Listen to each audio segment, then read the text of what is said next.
Hey, what's up guys? I'm sorry, I know that my last update was a couple of weeks ago, but anyway, I'm proud to announce that I'm finally done with my Doomsayer mod.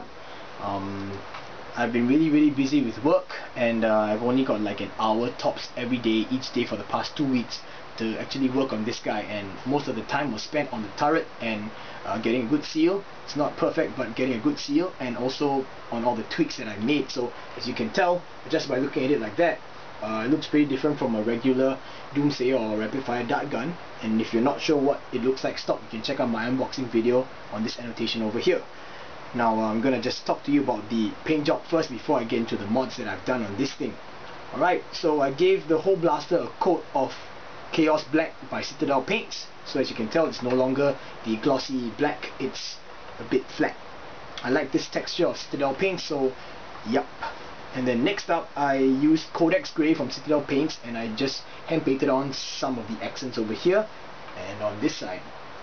Alright, and then the last color would be this accent over here, and on the pump grip, and also on the trigger grip or the pistol grip, or whatever you want to call this grip. Alright, so this color is actually, I gave it a coat of Krylon's, I think it was hammered aluminum. Yeah, it should be a hammered aluminum color. And then I gave it a coat of Tamiya's iridescent pink gold color, and the effect now looks like, okay, if I were to describe it in a regular color, it would be rose gold. I don't know if you guys heard of this color, but yeah, in jewelry there is a color called rose gold, and this would be the closest description of this color. From an angle it looks a bit pink, and from another angle it looks goldish. Right, so that is the color for this part, and this part over here. Alright, so I'm gonna run through the modifications done from the front of the blaster. Of course, I've given it some awesome barrel spacer power by Venom. Thanks Venom, these are really good barrel spacers. If you guys need to get some barrel spacers, I highly recommend Venom's barrel spacers. You can find them on, I think, Nerf Haven and on Nerf Revolution. And I've also re-barreled the whole turret. As you can tell, I'm using PETG. These PETG barrels are about 8 inches long, and in order for me to get a good fit on the barrel spacer, I had to wrap each barrel with just one round of E-tape, and it's on really snug. As you can tell, it's not shifting at all. Right, so next up, what I did was I drilled out some rear loading holes or rear loading slots on the sides over here, and I think that these are probably my cleanest rear loading slots out of all the blasters I've ever made so far. Yep. And then on the inside, of course, I tried to improve the seal. So plunger to turret seal is about 90%. I think actually it's 100. It might be my plunger head that's not getting 100%. One of it is, I can't really tell. But anyway, I also changed the plunger head seal, and I used the rubber gasket, and I'm getting about like a total, I mean, for the plunger and the plunger to turret seal, it's about a 95 or 95% seal. It's not too bad, it's not perfect, but it's good enough for me. And of course, you can see I changed out the grip, and in order for me to do that, I actually had to salvage a Maverick pump grip or Maverick priming bar or whatever you want to call it, and then I attached a Magpul Angled Foregrip over here. This is for ease and comfort of the grip, because I mean, if you guys know, I didn't really like that original grip. It was kind of wobbly to me, so this provides a lot more stability, and it feels a lot more comfortable in my hands like that. And in order for me to accommodate this, I had to actually widen the priming bar slot over here, the groove over here, and I had to extend it a little bit more because I actually drilled through the priming rod itself. And that's causing me a little bit of problems because it's not as smooth as I want it to be, but it's one of those kind of problems that will probably work out over time once I shave off enough plastic. Yep. And then next up, I actually changed the entire grip. As you can tell, the original grip was just a block of, like, I don't know, it's just a square block that felt like how SG Nerf described it for an action figure to fit into. Yeah, and then of course, I have swapped out the trigger for a polycarb trigger, also by the cool Venom, and this thing is pretty good. I've also upgraded the spring on the inside to a 14 kg spring. That's the same spring that we would use in a long shot, but I didn't double spring it, just 14 kgs alone. And also I've upgraded the catch spring over here. Now what I did at the back was I actually attached this the Nerf, stock connector, stock adapter piece, and this was salvaged off a crappy beat up barricade, and now I can actually attach just the stock onto it like so.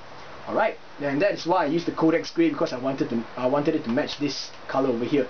Now, why I didn't paint this guy is because I wanted to maintain the smoothness of it. I didn't want to, you know, get in the way of the collapsible stock idea. So that is why I didn't paint this guy. So now that I changed the stock, it's a lot more comfortable for me to use, right? I feel a lot, you know, I don't know, it's just so much easier than the original one. So anyway, yeah, this is my Doomsayer rapid fire shotgun, and I'll just give you a quick firing demo first before I actually try to explain to you guys what I did on this thing and some of the problems that I faced and why I spent so much time on this guy. Right, I've already preloaded this guy with 6 darts, and I'm gonna just load up another 6. So prime is the same, turret rotation still works fine, as you can tell, right? Okay, so I'm gonna load it up with darts right now. Oops.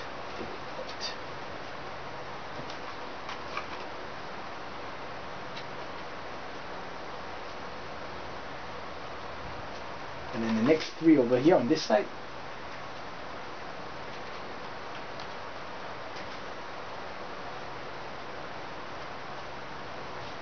Okay. So I'm just gonna fire off all 12 darts randomly over there. And let's go.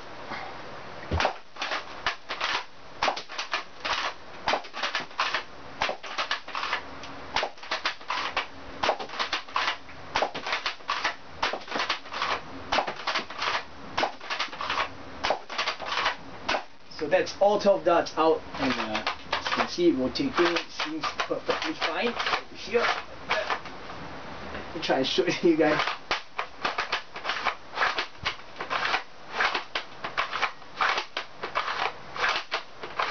Yep, and I'm going to show you a seal. So lock it up.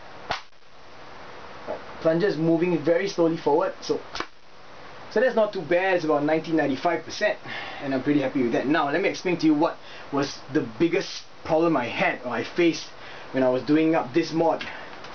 Right, I don't really want to open this guy up, but let me just try and get something so I can explain to you guys. I'll just grab a screwdriver. Alright, let me set this guy down on the side first.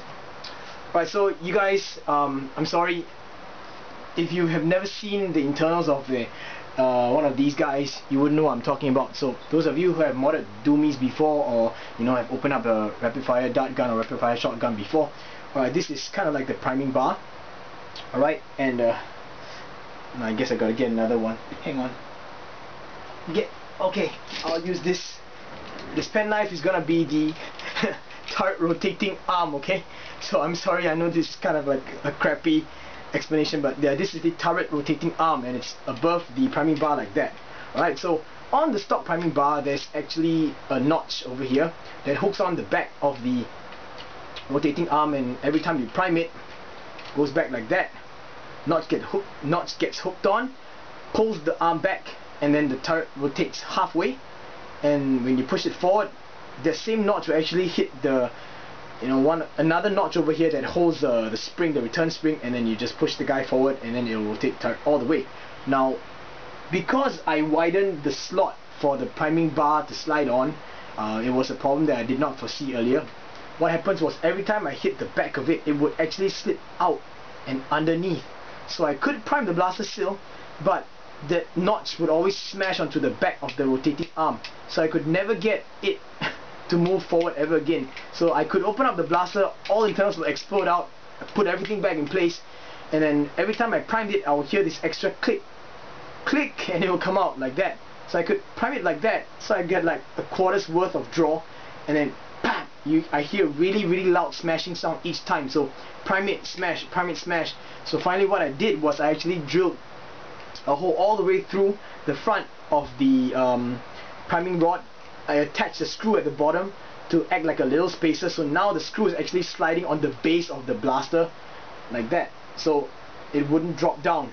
So that way it's holding everything in place. And I also installed another screw right at the back here, that's when it's in rest position, so that this screw would actually push the rotating arm forward all the way, and could make sure that everything, you know, that it goes, that it gets pushed forward all the way. I'm sorry, I'm fumbling up right now, I'm sorry, just trying to think of the best way to explain to you guys. So now imagine two little screws over here on this guy. So this back screw is on the back, touching the rotating arm, and another screw is over here at the bottom, waiting to get hooked on the back. So now it's just like that, all the way back, and then hits the screw and pushes everything forward. And that's why my rotating mechanism is working fine right now. Use craft foam as a barrel to turret space, or plunger the turret seal. Right, so that's about it. This is my rapid fire shotgun mod, aka the Doomsayer. Just give you guys a quick look one last time. Yep, here you go. And yeah, this is the paint job, and this thing is removable, and I'm pretty happy that it is, so it's easier to store. My barrels are actually a bit shorter than most write-ups have stated, and I don't really know how much of a difference it would make between an 8-inch barrel and a 10-inch barrel, so I'm just sticking with 8. That's about it, guys. Once again, thanks for watching. I promise I'll try my very best never to, leave like a long break without telling you guys beforehand. I should have more content coming up soon, so stay tuned for that. Thanks for sticking around my channel. This is the rapid fire shotgun mod, aka the Doomsayer. If you guys have a chance to, please go ahead and make this mod, because this thing is actually honestly pretty cool. I didn't really care about it at first, but now that I've done it, it's really pretty sweet. And if you guys are wondering what the ranges are, it's about 80 feet. I haven't done an official range test, but I'm just guessing. It fires harder than most of my springers, and it's just based on a single 14 kg spring. That's about it. Thanks for watching, guys. Peace.